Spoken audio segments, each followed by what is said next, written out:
Tsaka if you're, if you're thinking on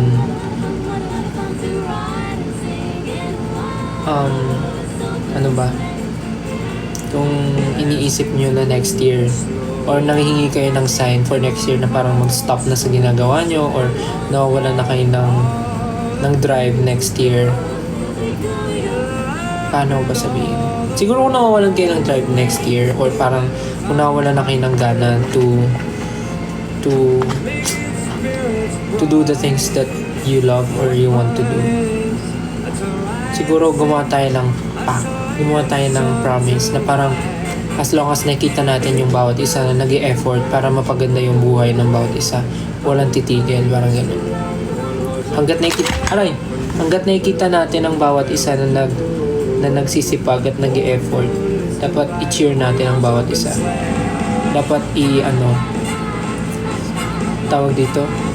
dapat hikayatin natin ang bawat isa na maging best version of themselves, na maging best version ng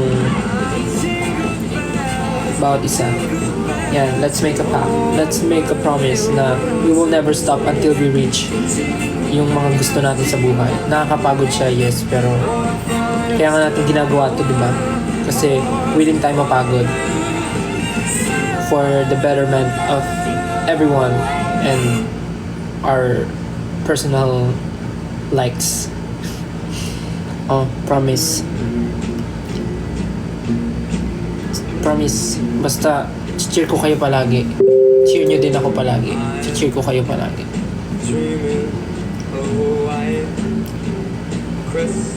Yun lang naman, wala akong masyadong wishlist.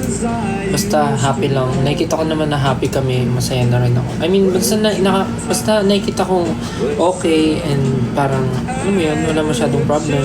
Though may problem pa din, hindi naman siya mawawala kasi habang may buhay, may problema, may pag-asa. Kaya nga merong pag-asa kasi may problema. Guys, may sinasabi ko, hindi naman mawawala yung problema habang nabubuhay. So, yun, tuloy lang.